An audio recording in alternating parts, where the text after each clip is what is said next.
Yo, what's going on, people? Yo, check this bit out right here. All right, so we're going to read these words. Check these words out right here. It says, Georgia Constitution, all government of right originates with the people. That's a fact. Is founded upon their will only. That's a fact.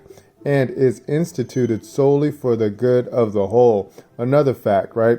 Public officers are the trustees and servants of the people and are at all times amenable to them, man. Remember that, right? Remember that, right? So we're going to show you this thing right here that's trending on Twitter, right? Listen to what this dude is saying, man. You know what?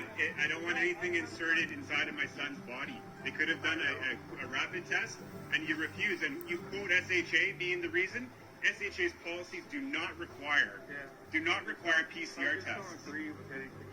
No, you come out here calling us names, calling us losers. You got in my face and called me a coward. Pause. Okay, look at that. That already has 1.9 million views, right? So as we're watching this, we're seeing a lot of problems, right? First off, this man doesn't know what his status, his standing, or the jurisdiction is.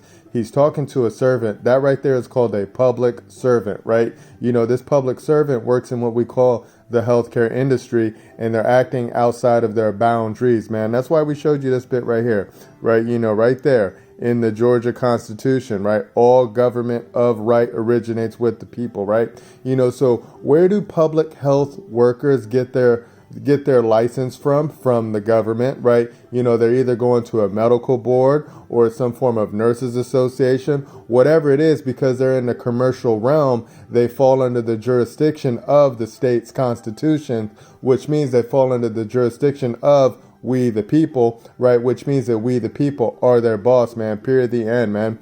So when we see people like this right here, acting outside of boundaries, right? And then we're just like, what's going on? And then we got like 1.9 million views on this, right? And then when we start to look, and then when we see what they're saying, they always get lost in the sauce, man. They're like saying, oh, it's a PCR test. I could have taken a PCR test. How about no test? Right? How about you just get to walk into the building and you get to just handle your business and you get to dress down your public servants and tell them, don't mess with me, man. I'm one of the people, man. Period. The end, man. So, that's the bit. That's the rant, man. I just had to put this down because, this is trending right now, man. Look at this. Doctor calls unvaccinated father and son losers and cowards in hospital parking lot after kicking them out of the building and denying the son treatment, man. That's why you got to walk around with notice in your pocket, so then that way also you can let all the public servants know what the knowledge is, man, that you're one of the people, man. Period. The end. All right. I'll talk to you guys in the future. I'm out.